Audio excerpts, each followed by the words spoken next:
Welcome. I'm so happy to have you here with me today. I am really excited about this interview, and I think I say it all the time. But the honest to God truth is, if I weren't excited about it, I would not be bringing it forward. Uh, I think what we have today is really special.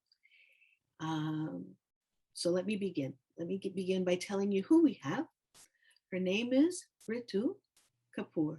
Beautiful name. And she is a friend through the past few months, almost a year, that I have met her through a process of my learning yoga. I know I've been teaching a long time, but I have spent a long time this past year learning more, and learning more so that I can give more. And she has been part of that process for me. She's an amazing teacher. She's an amazing communicator. And now I can say she's an amazing writer. She wrote an incredibly beautiful book that I want her to talk about today. I want you guys to know about, because it really is an exceptional treasure to know about, especially in this day and age. And I know that sounds funny to say that, but we're all going through a lot right now. And I think the timing is perfect for this book. The title of the book is Teach Yoga, Touch Hearts. But I think in a way it's deceiving, because you don't need to practice yoga to appreciate this book. Quite the contrary. I think if you don't practice yoga, it's kind of an awakening for you of what the possibilities of yoga can be. And if that isn't it, you can be inspired by the words of the book. Really, truly quite an inspirational book. Incredible. So anyway, I won't keep talking, because that takes away from my time with Ritu and your time with her. And I am going to bring her on so that you can meet her. Let me put my glasses on to make sure I'm clicking on the right thing. There we go. And this is Ritu. Welcome, Ritu. Thank you for being with us today. Thank you, Margie. I think you're a treasure that needs to be found. And so here we are. So let me get out of the way and let you tell us. First of all, I'd like to know a little bit more about you. I want you I want to know about the book, but I want to know what it is that inspired you to write this book. What I know a little bit about it, and I think it's so beautiful, but I'd like to even hear more. So if you can tell us what it was that inspired you to write Teach Yoga, Touch Hearts. Sure. Thank you so much. Can you show us the book, first of all? Well, I'm so happy to be here, Margie, talking to you. I think you've been an inspiration for me as well. So the feelings are mutual there. And I'm glad to be here. So, you said I'm a wonderful writer. So kind of taking a pause there. I never thought I could write.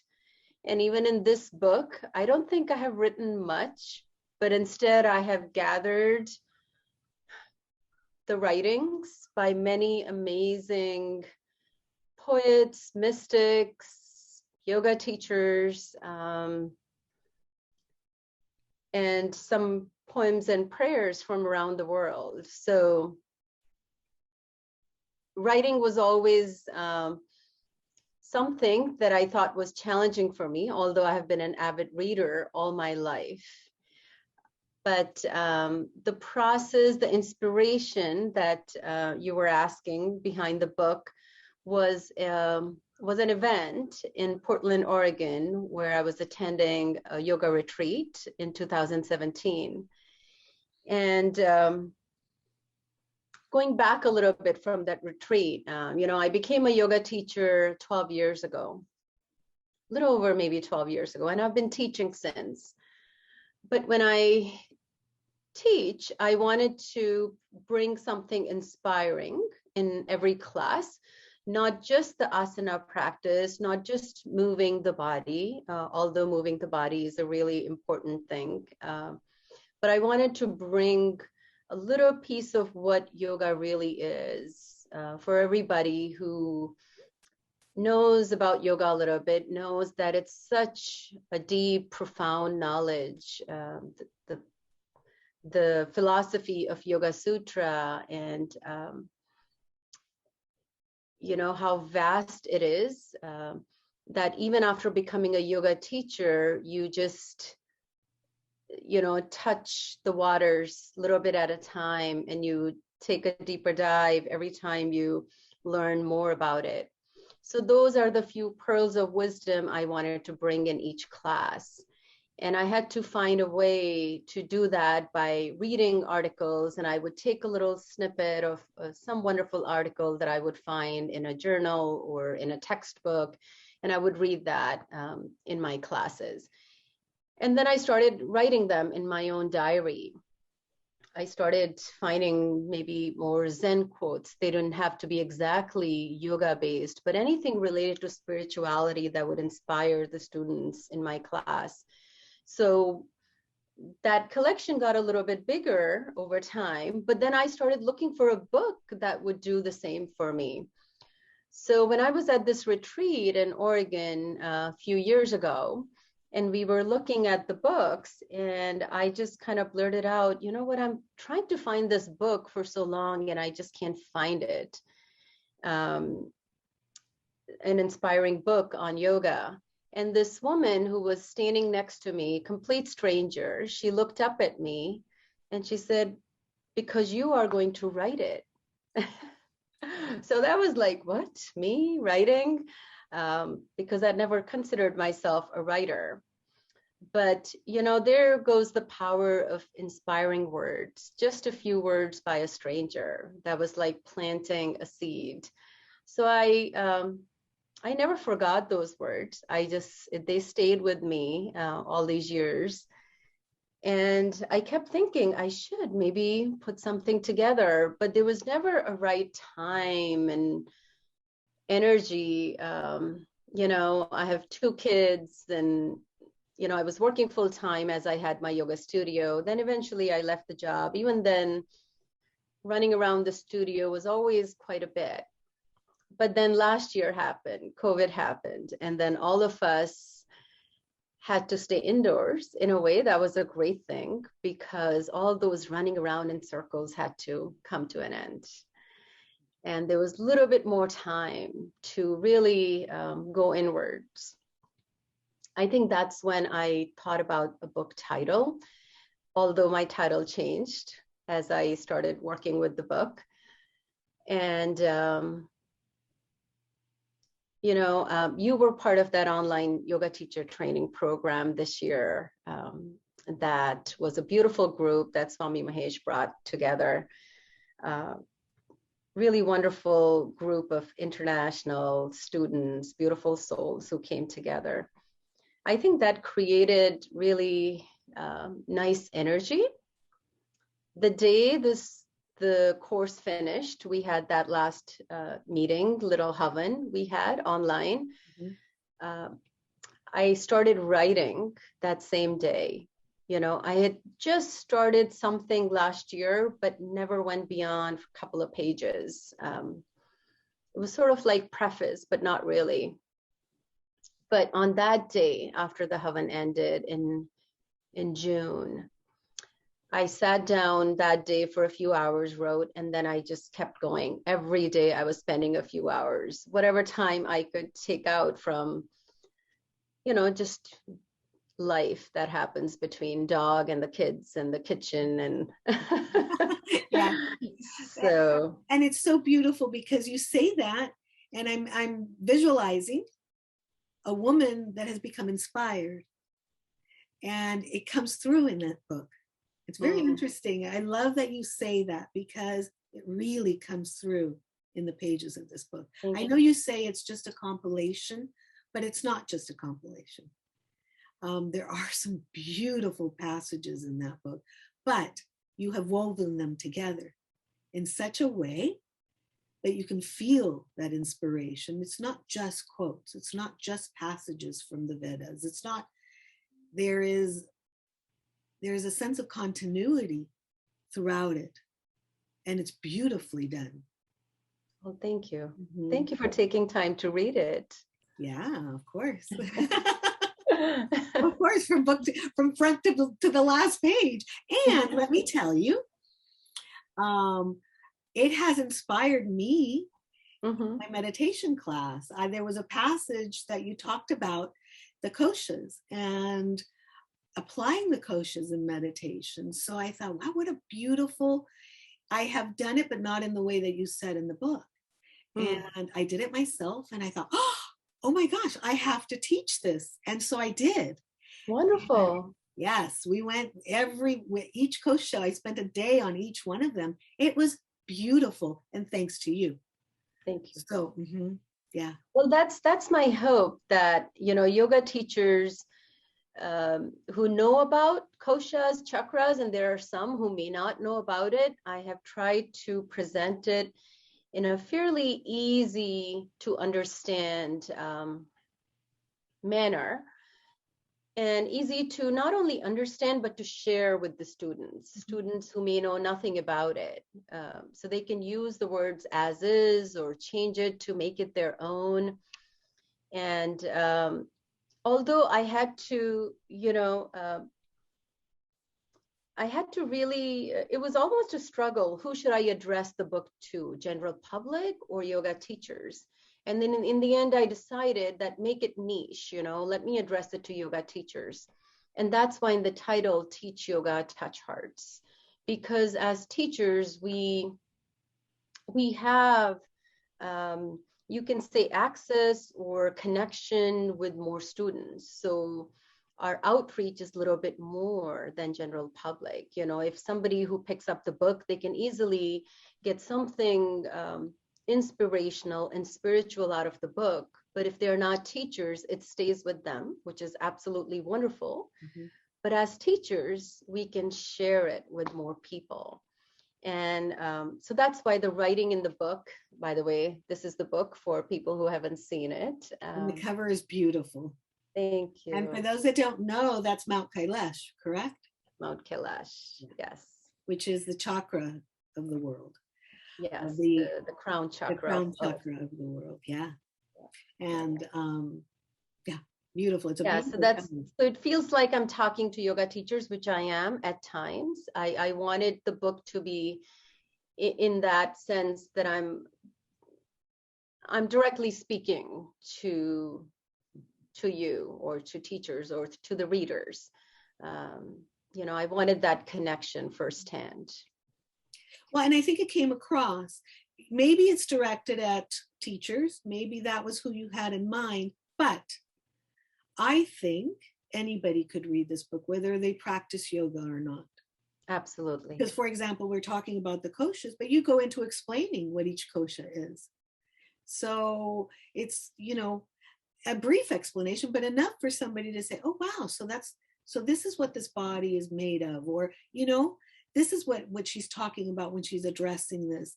So it's a brief, concise, clear, simple explanation, which is what makes it even more beautiful, because it's in that simplicity that the understanding happens. Right. Absolutely.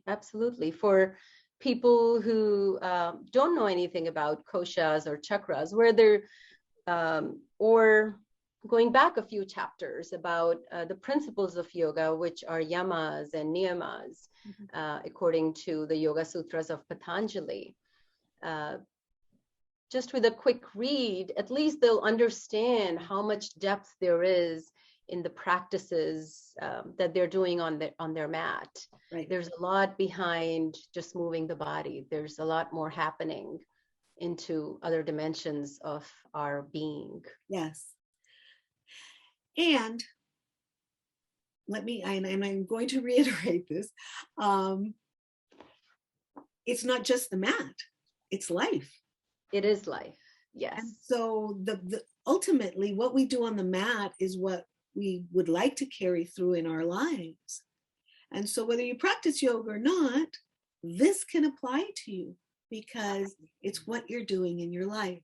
Mm-hmm. So it's beautiful that we can do our asanas, that we can do our practice, our meditation, our pranayama, but ultimately, what are we going to do with it? Right. And I think you addressed that very beautifully, I might add. Yes, in the Yoga Sutras, the few that I picked, exactly for that reason, the messages from those teachings are definitely we can apply them with our asana practice, but easily we can apply them to our day-to-day life, like feeling that effort and ease. You Right. know, most of the times we're struggling. So how do we find that balance? We know we need the balance, but it gives you another way to think about it, you know? Yes, it's in an inspiring way, because we know Right. about the practical ways, right? You should be doing this. You need to be doing that. But what inspires me to do it? Yeah. Yeah. Because we have to have that inspiration in order to be compelled to do it. Right. And I Right. think that's what's come through. I'm telling you, I love this book. I Thank you so no, much. I'm serious. I love this book. I find it very, very inspiring, and at the same time very practical Thank you, as a Marge. yoga teacher. So you said you used koshas, the chapter from koshas. Mhm. Is there any favorite quote that you went, that touched you? No, I can't think of anything, because I have to be honest, I was so focused on this. I had an aha moment with the teaching of my meditation and taking them from gross to the most subtle level and using the koshas and doing that. Mm-hmm. So we began as mountains and Mm-hmm. in our meditation, and began as this breathing entity, visualizing the trees, the shrubs, the rivers flowing, that entity which is strong and which is still, but at the same time very much alive. And so then we progressed. But it was just such a beautiful, I hope it was a beautiful process for my students. It was beautiful for me. Boy, it sounds beautiful the way you're speaking of it right now. Oh, it really was, because, I think you know this, when we're teaching, we're experiencing the same thing Absolutely. are. It's the Absolutely. only way of giving it to them is by us being part of that experience, right? Yes, for So sure. for me, I would come out of those classes just, wow, I feel rejuvenated. I feel inspired. My day just, yeah. And that's how teaching is supposed to be. It's, for me, teaching is a very meditative process. Um, no matter what's going on, right before I begin to teach, when I get into that zone, that hour is just complete focus. And if I'm feeling a bit scattered before, it brings everything together. Sure. And I think to allow that to happen as a teacher, our personal practice has to be very strong. Mm-hmm. And the teachings that we try to give or share with our students, it's important that we practice in our own life to some extent. We try to practice yamas and niyamas to the best of our ability. And that's when you share, it comes as a genuine practice that students can say, if she can do it, I can do it too. Sure. And I think in order to connect, you have to be coming from a place of experience. Yes.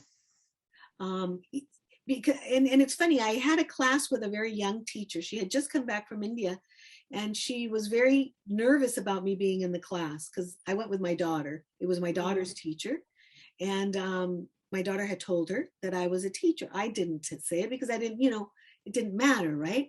Yeah. But it was one of the most wonderful classes I've ever taken. Huh. And the reason was she did fall into that zone. She went beyond those nerves at the beginning and fell into that channeling of being the vehicle rather than taking the responsibility of being her doing it, right? Mm-hmm. Which is that's when you're teaching, you're just the vehicle. And if you know that, then things flow the way they need to flow, and the information goes the way it needs to go. Mm-hmm. But it was beautiful because she was very young, very new Mm-hmm. at it, Mm-hmm. but she had that. She had that. Yeah, and that comes from personal practice. Correct. So that's one thing I have shared in the book with other teachers, to create a stronger practice. Yeah. And not just practice in terms of physical asana, but a practice that goes deep into the yogic principles that Patanjali has tried to teach us. Yeah. And spirituality, however you want to define that spirituality is, maybe you can call it something that you feel from your heart. And when you feel that, something changes the way you practice and the way you teach. Mm-hmm. And I mean, and I'm saying it from personal experience, and whether that spiritual teaching comes to you from Rumi, who was from Persia thousands of years ago, or from Mary Oliver, who was here in Massachusetts, and Henry David Thoreau, or I have quoted John O'Donohue in quite a few places in this book because I absolutely love the spiritual messages that he has brought to us as an Irish priest. So all those messages are universal. Mm-hmm. It's not only messages of yoga and yoga sutras, but all these spiritual giants are poets. Henry David Thoreau was a poet, but of course he was a spiritual teacher as well. The way he wrote about nature, all of them are. Even Einstein believed in God. And I have quoted him in one of the chapters. So all those messages are trying to tell you the same thing, to be inspired by nature, by animals, to find that beautiful connection with the divinity that's all around us, however we want to look at it, whether it's simply watching a sunset or finding love in another human being's eyes, or a simple hug with a friend. There's many ways to feel that connection. And so I've tried to bring it in different ways, either with use of poems or prayers. The messages are pretty universal. Yes, let me take a moment to say it's spirituality and not religion. And spirituality transcends religion. I think so too. Religion is man-made, it's man-created, whereas spirituality comes from the heart, comes from that which has created us, which whatever it is that you believe, it doesn't really matter. The bottom line is that, in my opinion, spirituality is the base of all religions, whether we speak English, whether we speak Farsi, whether we speak Hindi, it doesn't matter. It doesn't matter. It is that connection that we feel with another being, whether it's human being or animal being, or just watching a full moon or sunset, right? Yes. With nature all around us. Yes. Yeah. Okay. So you're talking about your passages in your book, and you asked me which was my favorite. I would like to ask you, of all the passages in your book, I'm not sure that you can tell me that you have a favorite, but which one, maybe you find that inspires you or sets something off in you? Like you said, there's so many, and of course everything that I've added there has I felt a connection with that quote or passage. But because I've been reading Anamkara by John O'Donohue so much, I think a lot of passages from his book have a special place in my heart. And did you want me to read? Yeah, if you would. Because I think what better way to exemplify what you have there than to have that. Yeah, please. I'm just so So, pleased to have you with me. I'm telling you this from my heart. such a pleasure to talk to you, always. So I'll read his poet. So John O'Donoghue was an Irish priest. He passed away in 2008 at a relatively young age, but left an amazing treasure of his books and poems. And this poem is, "This is the time to be slow." And I thought this poem really held a deeper meaning last year.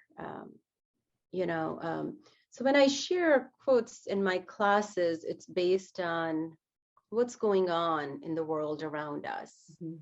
So, you know, last year, this poem was very special.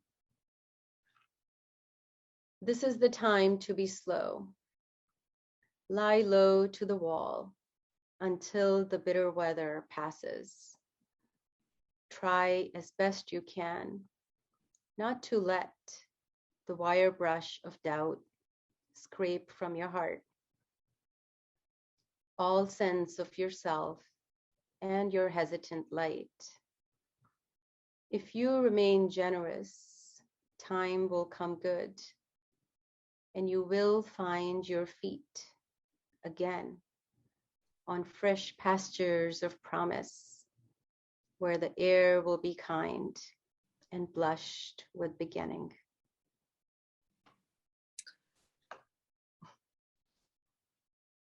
That's really beautiful. All of his words are. And, you know, very often we can feel that our words may not be enough to either comfort or inspire our students.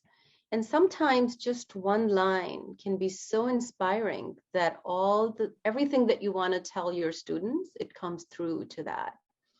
And that's why we need help from such amazing teachers. Yes. Well, if they inspire us, odds are they're going to inspire our students as well. Exactly. Yes. Yeah.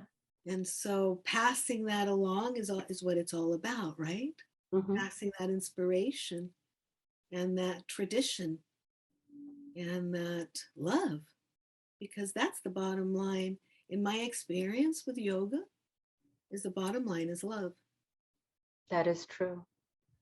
There is a chapter, so I've shared 18 themes, and the first, in that chapter, first theme is love, and we go all the way to different themes, which are mindfulness, and the last one is mrityu, or death. So the first one I chose to be love. And there's some beautiful quotes there. In fact, in my first book signing that I had this weekend, I chose to read that passage about love. And I hope the readers who are listening, you'll take time to read the passage about love by John O'Donoghue in that chapter. But there's also a beautiful poem by Rumi. He wrote about love in such a heartwarming, touching way. Yeah. So love is the basis of everything. Yes. Everything that we do. Yeah. Yes, everything that we are. Everything that we are. Yeah. Yes. Yes. Yeah. And again, you've woven that very nicely in this book. I'm so pleased. I am so pleased that you wrote it, because you're right. I don't think there's anything else out there like it for yoga teachers, or yoga students for that matter. We have Patanjali, we have, things segmented, but not bringing everything, all these inspiring people together, right? So it's like opening a treasure box and finding all these jewels, these gems in this box. That's what this book is. There's just all these gems and these jewels that are just each shining brilliantly on their own. And just in this beautiful treasure box. Um, Incredible, pretty, it really is. I feel really blessed and really incredibly lucky to have been on this path with you. Not Thank only you, to have Margie. you as a teacher, but also to know about this book. And Thank you. yeah, no, I'm very Well, sincere. I hope the listeners here will, you know, take some time to find this book online. It is available on Amazon and Lulu.com. And I would love to hear, your feedback and, what is the passage that inspired you the most? I'm, talking to your readers now, listeners now. And what touched you? What maybe inspired you to either deepen your yoga practice or renew it or find it again? You know, Or that begin it. as Let a it as a let this be the writer, launching that's the pad. best gift. Yeah. Yeah. So yeah, as a writer, that's the best gift when people suddenly out of nowhere will email you and tell you something that the book has done for them. The difference it has made. Yeah. And I'm sure it is already making a big difference. As a matter of fact, it did for me. Like I told you, that was an incredible experience, and I'm looking forward to being inspired through it more. Mm-hmm. I'm really looking forward to seeing what it does, because I know there is more to give. So Ritu, again, it's on Amazon, correct? Yeah, it is. So all you have to do is, write the title of the book, Teach Yoga, Touch Hearts, or you can put my name and you'll find the book. So it's pretty easy to find. Okay. When I upload this, the information will be there. So everybody Mm-hmm. will have access to the title as well as your name, Yes. so they can look it up. Great. Okay. Great. Thank you. Thank you so much. Is there anything that you would like to leave us with before we close? Um, Anything that in your mind would be lovely for us to receive from you? I think if all of us can take a few moments a day to stop, close our eyes and be in nature, whether you stand barefoot on the ground or sit down on the grass, just simply close your eyes for 2 minutes, 5 minutes, whatever time you have, and listen to the sounds of nature. Listen, feel the elements, feel the earth beneath you, feel the sky up above, feel the breeze on your skin and the warmth of the sun, and just connect with nature just a few moments. And I think as you do that on regular basis, something will start shifting. That beautiful connection with the nature, which is completely perfect and divine, and we are just a tiny part of that. So I think that's it. Thank you. Thank Thank you, you. Margie. Namaste, Ritu. Thank you so much. Namaste. My And pleasure. thank you for being with us. And thank you for everyone that comes to look at this video. And I hope you benefit from it. And I don't hope, I know you will benefit from the book. So with that, we leave you. Namaste.